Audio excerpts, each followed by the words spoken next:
నమస్కారం city news తెలుగుకి స్వాగతం. ముందుగా ముఖ్యాంశాలు.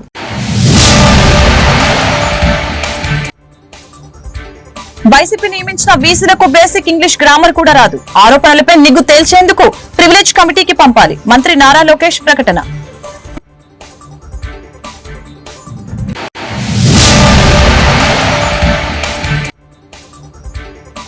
వైసీపీ తీరుపై మంత్రి పయ్యావుల కేశవ్ ఆగ్రహం. చేసిన పాపాలు వెంటాడటం వల్లనే అసెంబ్లీకి రావటం లేదని ఘాటు విమర్శలు.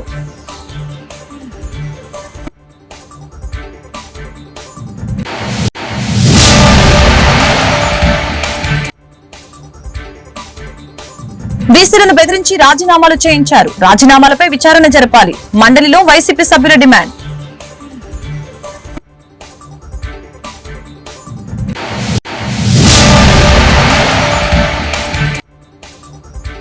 ఎమ్మెల్సీగా ఆలపాటి రాజేంద్ర ప్రసాద్ విజయకేతనం. కూటమి నేతల సమిష్టి కృషితోనే విజయం చేకూరిందని వెల్లడి. పట్టభద్రుల ఆశయాలకు అనుగుణంగా పనిచేస్తానని హామీ. ఎంత క్లిష్ట పరిస్థితుల్లో బడ్జెట్ వచ్చిందనేది అందరూ గుర్తించాలి. కానీ అసెంబ్లీకి రాని శాసనసభ్యులు మాత్రం బయట ఉండి విమర్శలు చేస్తున్నారని ఆర్థిక మంత్రి పయ్యావుల కేశవ్ అన్నారు. అసెంబ్లీలో ఆయన మాట్లాడుతూ వైసీపీ నేతల తీరుపై మండిపడ్డారు. కొందరు సభకు రాకుండా ఉన్నవి లేనివి కల్పించి ప్రచారం చేస్తున్నారని ధ్వజమెత్తారు. చేసిన పాపాలు వెంటాడటం వల్లనే వారు అసెంబ్లీకి రాలేకపోతున్నారని చెప్పారు. ఎంత క్లిష్టమైనటువంటి పరిస్థితుల్లో ఈ బడ్జెట్ ప్రజల ముందుకు వచ్చింది అనేటువంటిది ప్రతి ఒక్కరూ కూడా గుర్తించారు అధ్యక్ష. 30 మంది శాసనసభ్యుల మాటల్లో కూడా పరిస్థితి అనేటువంటిది ప్రతిధ్వనించింది అధ్యక్ష. అయితే ఇక్కడికి రానటువంటి శాసనసభ్యులు, రాలేనటువంటి వారు బయట కూర్చొని అనేకంగా మాట్లాడుతూ ఉన్నారు అధ్యక్ష. బాధ అనిపిస్తుంది అధ్యక్ష. ఈ బడ్జెట్ అనేటువంటిది శాసనసభ్యులకి చట్టాలు చేయడం, ప్రభుత్వం ఖర్చు పెట్టేటువంటి ప్రతి రూపాయిని ఆమోదించడం మినహా ఇంతకన్నా పవిత్రమైనటువంటి బాధ్యత ఏం లేదు అధ్యక్ష. మరి అట్లాంటి బడ్జెట్ లాంటి పవిత్రమైనటువంటి కార్యక్రమానికి హాజరు కాకుండా, వాళ్ళు ఇక్కడికి రాకుండా బయట కూర్చుని ప్రెస్ మీట్లు పెట్టి ఉన్నవి లేనివి కల్పించి ప్రచారం చేస్తున్నారు అధ్యక్ష. ఒక రకంగా అనిపిస్తుంది అధ్యక్ష, ఈ డ్రాప్ అవుట్ ఎమ్మెల్యేలు సభలోకి రాలేరేమో అని అధ్యక్ష. ఎందుకంటే వాళ్ళు చేసినటువంటి పాపాలు వాళ్ళని వెంటాడుతున్నాయి అధ్యక్ష. ఇక్కడికి వస్తే ప్రభుత్వంలో ఉన్నటువంటి మేము ఆ లోపాలన్నింటినీ ఎత్తి చూపిస్తే వాటికి సిగ్గుతో చచ్చిపోవాలో తలెక్కడ పెట్టుకోవాలో తెలియనటువంటి పరిస్థితులు వస్తాయి అనేటువంటి ఉద్దేశంతోనే వారు శాసనసభ నుంచి మొహం చాటేస్తున్నారా అని అనిపిస్తుంది అధ్యక్ష. 5 సంవత్సరాల పాటు ఆర్థిక విధ్వంసాన్ని కొనసాగించారు అధ్యక్ష. ఆర్థిక రంగంలో మరి అడ్మినిస్ట్రేటివ్కి వెళ్తే వ్యవస్థలన్నింటినీ సర్వనాశనం చేశారు అధ్యక్ష. రాజకీయాల్లోకి వెళ్తే నీతిని విలువల్ని వదిలేసి ప్రతిపక్షాల గొంతు నొక్కడం మీదనే కార్యక్రమాన్ని దృష్టిని కేంద్రీకరించారు అధ్యక్ష. పాత సామెత చెప్తారు అధ్యక్ష, బక్కోడి బువ్వను లాక్కుని బలిసిపోవాలంటే కుదురుతుందా అని. కుదరదు అధ్యక్ష. ప్రకృతి గాని భగవంతుడు గాని దాన్ని అది ఆమోదయోగ్యం కాదు అధ్యక్ష. అందుకే అధ్యక్ష ఆ బక్కోడి భువన్ లాక్కున్నందుకే వాళ్ళ 11 స్థానాలకి పరిమితం అయిపోయారు అధ్యక్ష. వాళ్ళు వీసీల రాజీనామా అంశంపై శాసన మండలిలో వాడి వేడి చర్చ జరిగింది. వైసీపీ ఆరోపణలపై నిగ్గు తేల్చేందుకు ప్రివిలేజ్ కమిటీకి పంపాలని మంత్రి లోకేష్ స్పీకర్ ని కోరారు. వీసీల రాజీనామా లేఖల్లో బెదిరించినట్లు అనే పదం ఎక్కడా లేదని లోకేష్ స్పష్టం చేశారు. వైసీపీ నియమించిన వీసీలకు బేసిక్ ఇంగ్లీష్ గ్రామర్ కూడా రాదని ఎద్దేవా చేశారు. వీసీల రాజీనామా లేఖల్లో బెదిరించినట్లు ఆరోపణలు ఉన్నాయా అని ప్రశ్నించారు. రాజీనామా చేసిన ఒక వీసీ రాజారెడ్డి చెల్లెలి కోడలు. జగన్ పుట్టినరోజు వేడుకలు వర్సిటీలో చేసిన వ్యక్తి ప్రసాద్ రెడ్డి అని పేర్కొన్నారు. పార్టీ కోసం సర్వేలు చేయించిన ఘనత ఆనాటి వీసీలదేనని లోకేష్ వ్యాఖ్యానించారు.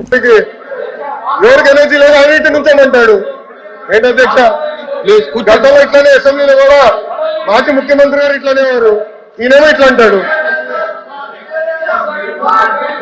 సరే మేము నుంచోమని చెప్పలేదు బొత్స గారు, మేము ఎవరు నుంచోమని చెప్పలేదు, మీరు నుంచోమని చెప్పారు. నేను ఎవరు నుంచోమని చెప్పలేదు బొత్స గారు. థ్రెటెండ్ అనే పదం ఎక్కడ ఉంది? థ్రెటెండ్ అనే పదం ఎక్కడ ఉంది? ఛాలెంజ్ థ్రెటెండ్ అనే పదం ఎక్కడ ఉంది? ప్లీజ్ కూర్చోండి. బెదిరించడం దాని వర్షన్ ఇంగ్లీష్ లో థ్రెటెండ్. వాకౌట్ చేయాలంటే కల్పకుండా మీరు చేసుకోవచ్చు.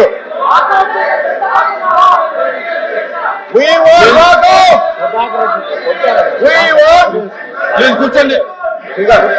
కూర్చోండి.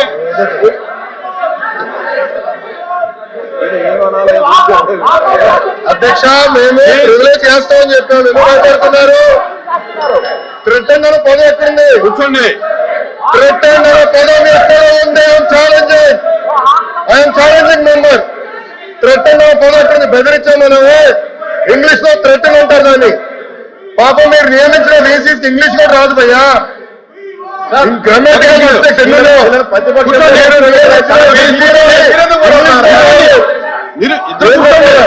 బేసిక్ 5th క్లాస్ గ్రామర్ లేదు మీ వీసీలకి.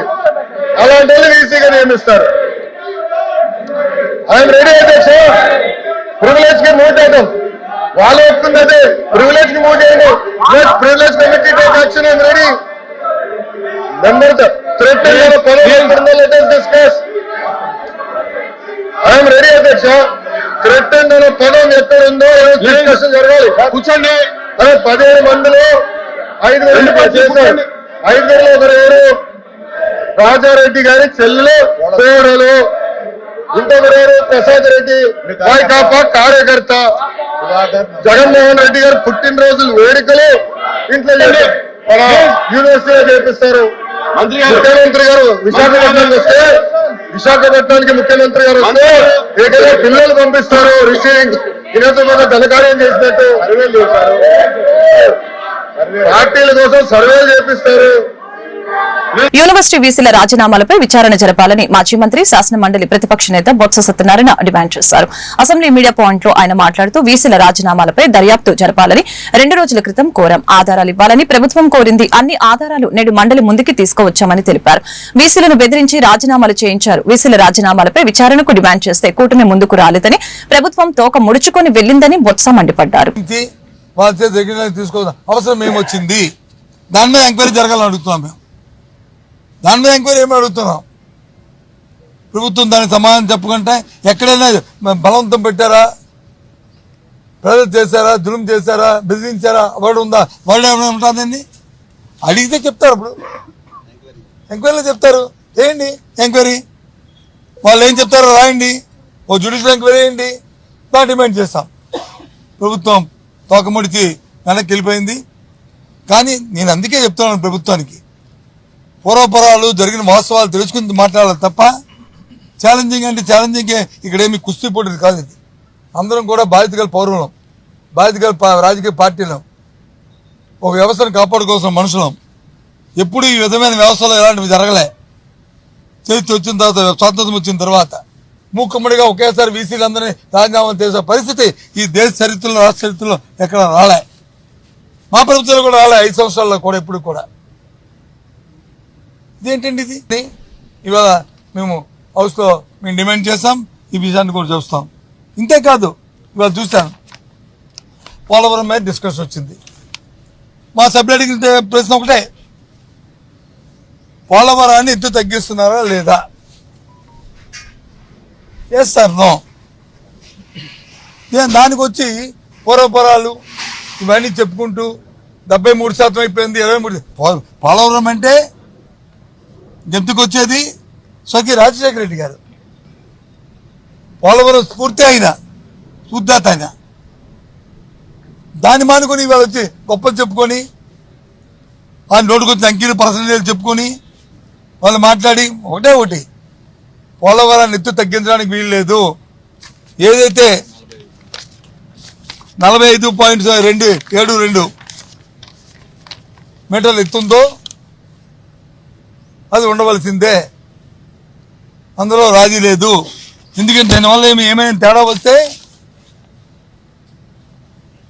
శివారైన ఉత్తరాంధ్ర ప్రాంతంలో సుజలవంతంగా రాకపోతే విశాఖపట్నం స్టీల్ ప్లాంట్కి నీరు రావు. మా ప్రాంతానికి వచ్చి తాగునీరుకి ఇబ్బంది వస్తుంది. అలాగే రాయలసీమకి వచ్చి ఇబ్బంది వస్తుంది. ఈ ఆలోచనతోనే రాష్ట్రంలో ఎమ్మెల్సీ ఎన్నికల ఫలితాల్లో కూటమి హవా స్పష్టమైంది. ఉమ్మడి కృష్ణా గుంటూరు జిల్లాల పట్టభద్రుల నియోజకవర్గంలో కూటమి అభ్యర్థి ఆలపాటి రాజేంద్ర ప్రసాద్ ఘన విజయం సాధించారు. మొత్తం 9 రౌండ్లకు గాను మంగళవారం తెల్లవారుజామున 5:50 సమయంలో చివరి రౌండ్ పూర్తయ్యేసరికి ఆయనకు 82,320 ఓట్ల ఆధిక్యం వచ్చింది. 7వ రౌండ్ ముగిసేసరికి ఆయనకు 1,18,070 ఓట్లు వచ్చాయి. మొత్తం 2,41,873 ఓట్లు పోలవగా ఏడో రౌండ్ పూర్తయ్యేసరికి 21,577 చెల్లని ఓట్లు గుర్తించారు. దీంతో 50% పైగా ఓట్లు సాధించడంతో ఆలపాటిని విజేతగా ప్రకటించారు. ఇక 9వ రౌండ్ పూర్తయ్యేసరికి ఆలపాటికి 1,45,057 ఓట్లు వచ్చాయి. సమీప ప్రత్యర్థి లక్ష్మణరావు 62,737 ఓట్లు సాధించారు. ఓట్ల లెక్కింపు ముగిసేసరికి ఆలపాటి రాజాకి 82,320 ఓట్ల మెజారిటీ దక్కింది. చెల్లుబాటు అయిన ఓట్లలో 60% పైగా ఓట్లను ఆలపాటి సాధించారు. ఓట్ల లెక్కింపు ముగిసిన అనంతరం ఎన్నికల రిటర్నింగ్ అధికారి కలెక్టర్ నాగలక్ష్మి నుంచి డిక్లరేషన్ ఫారం ని అందుకున్నారు. అనంతరం ఆలపాటి రాజేంద్ర ప్రసాద్ మీడియాతో మాట్లాడారు. కూటమి నేతల సమిష్టి కృషి ద్వారానే ఈ విజయం సాధించినట్లు తెలిపారు. పట్టభద్రులు తనపై ఉంచిన నమ్మకం మేరకు వారి సంక్షేమానికి కృషి చేస్తారని చెప్పారు.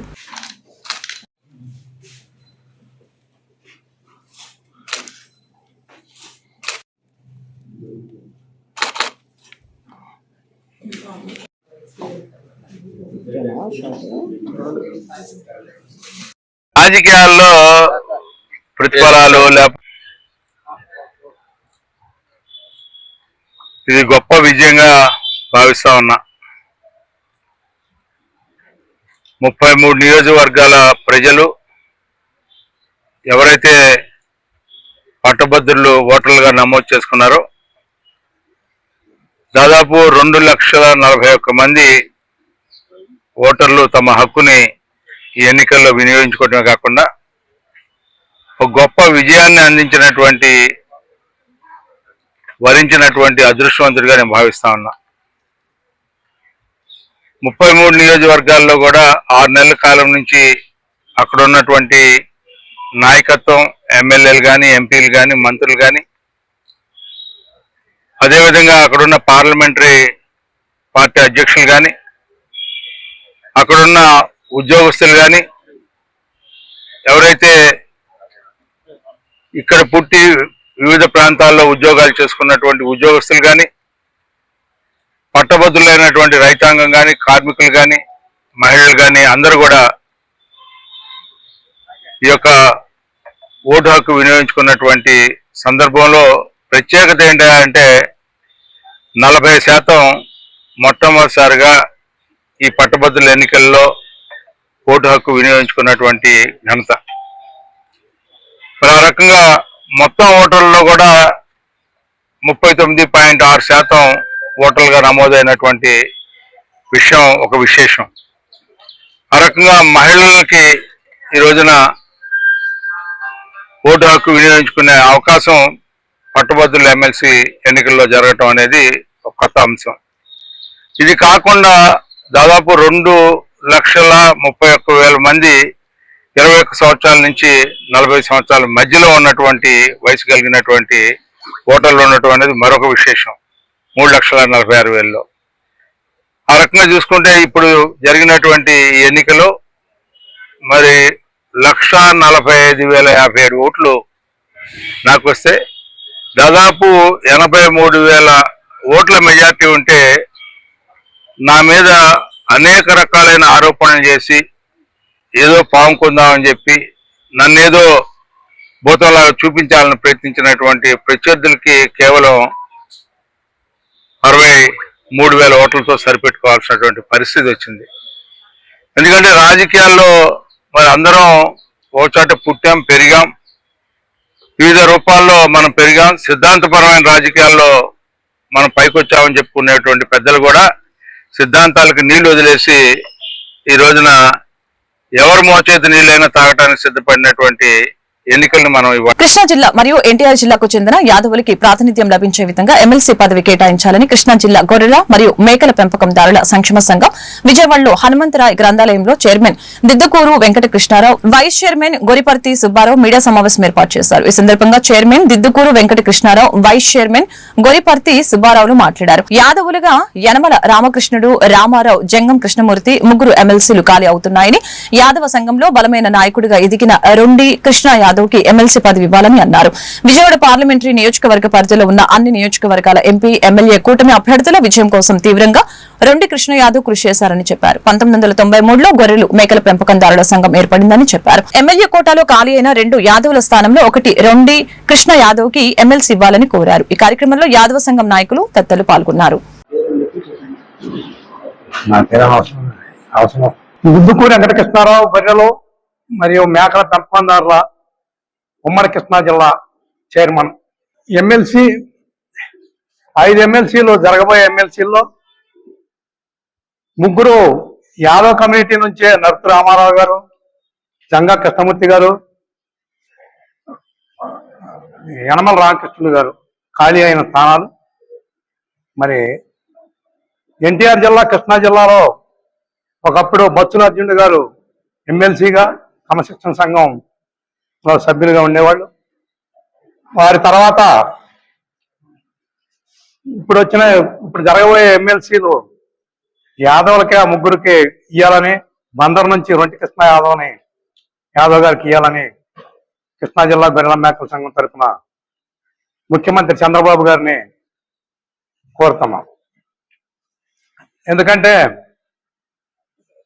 గత కొన్ని సంవత్సరాలుగా 93లో గొర్రెల మేకల సంఘాలు ఏర్పాటు చేసుకుంటే ఈ సంఘాలని వాణి నింపి పోవటంలో చట్టసభల్లో ప్రభుత్వాలు గుర్తించలేదు. గొర్రెల కాపరుల ద్వారా మాంస ఎగుమతుల మీద ఆంధ్ర రాష్ట్రానికి 400 నుంచి 500 కోట్ల రూపాయల లాభాలు వస్తున్నాయి. అయినా గొర్రెల కాపరులు తెలియదు ఈ 400-500 కోట్లు ప్రభుత్వానికి మని ద్వారా వస్తున్నాయని. నిస్వార్థంతో భూమి లేని నిరుపేదలు గొర్రెలు కాసుకుంటారు. వాళ్ళలో 95% యాదవులు ఉంటారు గొర్రెలు కాసే వాళ్ళు. ఒక 5-6% ఇతర కులాలు ఉంటాయి. కృష్ణా జిల్లా గొర్రెల మేక ఉమ్మడి కృష్ణా జిల్లా గొర్రెల మేకల పెంపకందారుల సంఘం వైస్ చైర్మన్. ఈరోజు ఈ ప్రెస్ మీట్ ఉద్దేశం మాకండి ఈ 2 జిల్లాల్లో, అంటే ఇప్పుడు 2 జిల్లాలు అనేది ఉమ్మడి జిల్లా, ఈ 2 జిల్లాల్లో మాకు ప్రాతినిధ్యం, యాదవ్ ప్రాతినిధ్యం లేకుండా పోయింది. ఇక్కడ సారథి గారు ఉండేవాళ్ళు, ఆయన వేలూరు పంపించారు. మాకు నాయకత్వ లోపం చాలా ఉంది ఇక్కడ. అయితే ఓటు అయితే బాగా 80% యాదవులు టీడీపీకి అనుకూలంగా ఉన్నారు.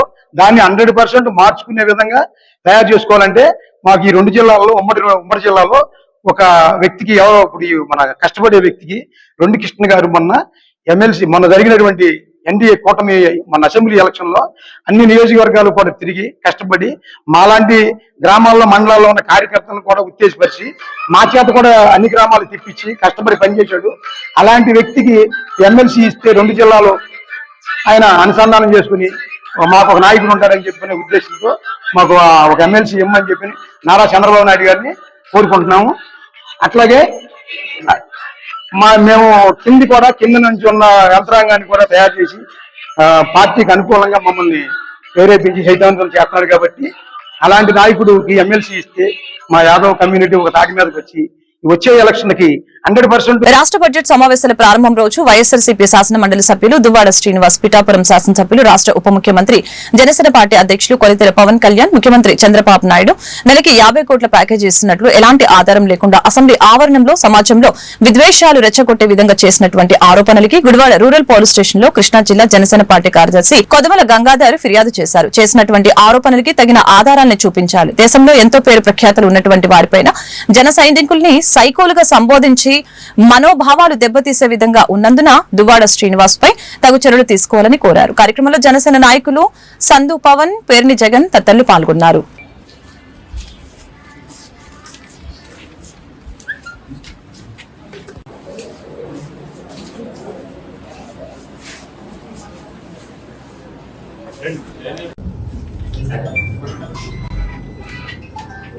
ఒకసారి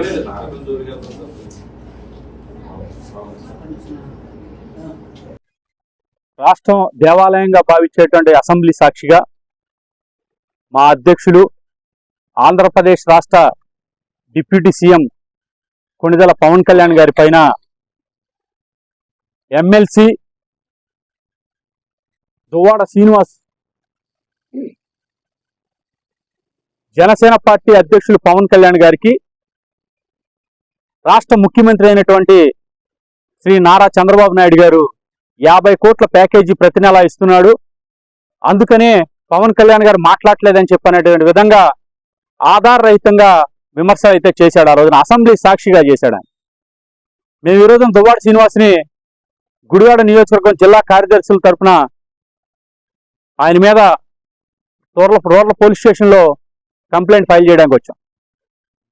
ఓ బాధ్యత కలిగినటువంటి పదవిలో ఉండి ఆయన కంటే పెద్ద బాధ్యతలో ఉన్నటువంటి డిప్యూటీ సీఎం హోదాలో ఉన్నటువంటి పవన్ కళ్యాణ్ గారి పైన అసెంబ్లీ ఆవరణంలో ఏదైతే బడ్జెట్ సమావేశాల సెక్షన్ ప్రారంభం రోజు నువ్వు చేసినటువంటి విమర్శలకి నువ్వు ఆధారం చూపించాలని చెప్పని ఈ సందర్భంగా మేము జనసేన పార్టీ తరఫున కోరుతా ఉన్నాం.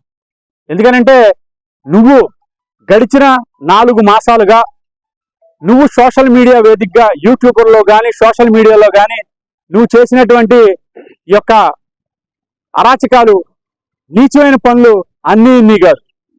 ఎందుకనంటే నీ కూతురు వయసు ఉండేటువంటి అమ్మాయితో సాక్షాత్తు తిరుపతి దేవస్థానానికి వెళ్ళి చేయలేని పనులన్నీ కూడా కలియుగ వెంకటేశ్వర స్వామి దేవస్థానంలో నువ్వు జనసేన పార్టీ తరఫున గుడివాడ నియోజకవర్గ ప్రజానికానికి జనసేన పార్టీ మనోభావాల్ని మీ ముందు పంచుకోవాలనేది మా జనసేన పార్టీ ఆలోచన. ఎందుకంటే ఇంతకు ముందు కూడా ప్రభుత్వాలను నిరంకుశ పరిపాలనలో చూస్తున్నారు. అట్లాంటి పరిపాలనని కాదని ఈరోజు ఒక ప్రజాస్వామ్యం పద్ధతిగా కూటమి గవర్నమెంట్ని మీరు నిర్ణయించడం జరిగింది. కానీ వాళ్ళు ఏదైతే ఇవాళ ప్రజాస్వామ్య పద్ధతి ఏదైతే ఉందో ఒక 3 పార్టీలు కలిగిన పార్టీ భావాలను పంచుకుంటూ ఇవాళ కూటమి పరిపాలన సాగిస్తున్న క్రమంలో కూడా ఇంతకుముందు ఎవరైతే ఉన్నాడో దువ్వాడ నాగేశ్వరరావు అని ఎమ్మెల్సీ, శ్రీనివాసరావు అని ఎమ్మెల్సీ ఈరోజు ఇవాళ ఆయన పవన్ కళ్యాణ్ గారి మీద అనుచిత వ్యాఖ్యలు చేయటం అసెంబ్లీ సాక్షికి మీరు చూసే ఉన్నారు. దీన్ని జనసేన పార్టీ మార్చి 14వ తేదీన పిఠాపురంలో జరగబోవు జనసేన పార్టీ ఆవిర్భావ దినోత్సవం సందర్భంగా ఈ రోజు గుడివాడ జనసేన పార్టీ కార్యాలయంలో పార్టీ ఇన్ఛార్జి బూరగడ్డ శ్రీకాంత్ చేతుల మీదుగా చెలో పిఠాపురం పేరుతో ప్లకార్డ్ విడుదల చేశారు. ఈ కార్యక్రమంలో పట్టణ అధ్యక్షులు మధ్య శ్రీనివాసరావు, పట్టణ ఉపాధ్యక్షులు వేమూరి త్రినాథ్, పట్టణ ప్రధాన కార్యదర్శి సాయన రాజేష్, పార్టీ నాయకులు, అభిమానులు, వీర మహిళలు తదితరులు పాల్గొన్నారు. ఈ సందర్భంగా ఇన్ఛార్జి బూరగడ్డ శ్రీకాంత్ మీడియాతో మాట్లాడారు.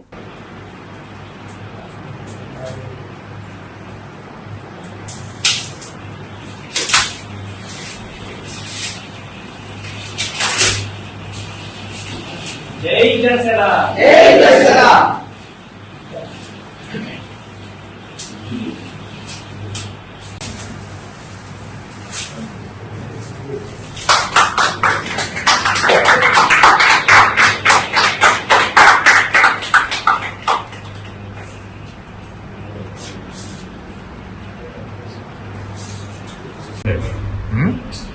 మొదలపల్లి కూర్చోరా బయటికి ఇచ్చారు మీరే చేస్తారు.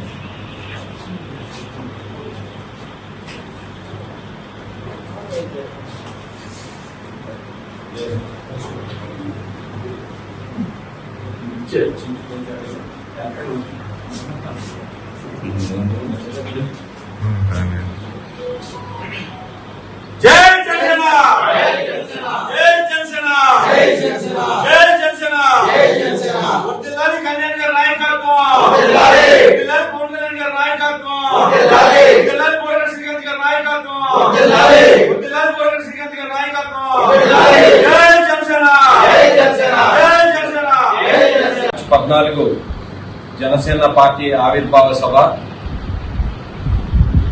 గత ఆవిర్భావ సభలన్నీ కూడా మనం పోరాటం చేసుకుని ఏదైతే జనసేన పార్టీ అధికారంలోకి తీసుకొచ్చాం, ఈ రోజున జరిగే మార్చి 14వ తారీఖు జరిగే ఆవిర్భావ సభ ఏదైతే విజయోత్సవాలు చేసుకునే ఆవిర్భావ సభగా మనందరం కూడా చూడొచ్చు.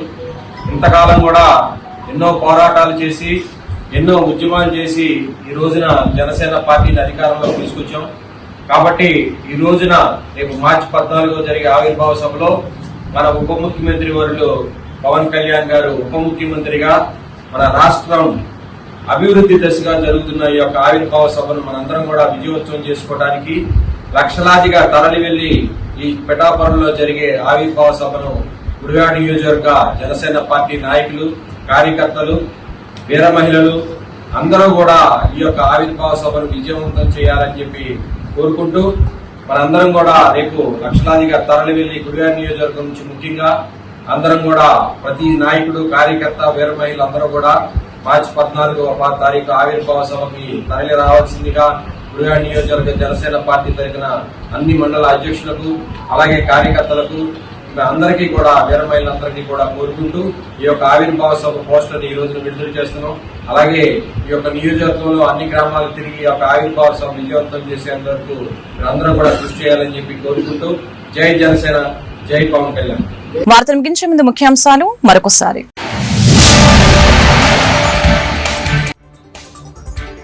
వైసీపీ నియమించిన వీసీలకు బేసిక్ ఇంగ్లీష్ గ్రామర్ కూడా రాదు. ఆరోపణలపై నిగ్గు తేల్చేందుకు ప్రివిలేజ్ కమిటీకి పంపాలి. మంత్రి నారా లోకేష్ ప్రకటన.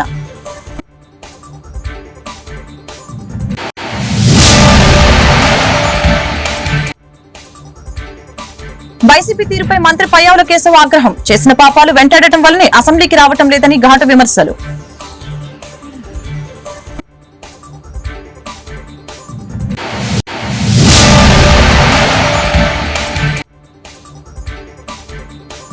బీసీలను బెదిరించి రాజీనామాలు చేయించారు. రాజీనామాలపై విచారణ జరపాలి. మండలిలో వైసీపీ సభ్యుల డిమాండ్.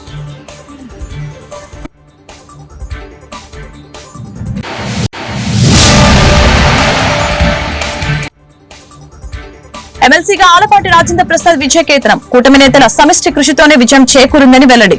పట్టభద్రుల ఆశయాలకు అనుగుణంగా పనిచేస్తానని హామీ. ఈ వార్తలు ఇంతటితో సమాప్తం. మరొక బులెటిన్ మళ్ళీ కలుద్దాం. నమస్కారం.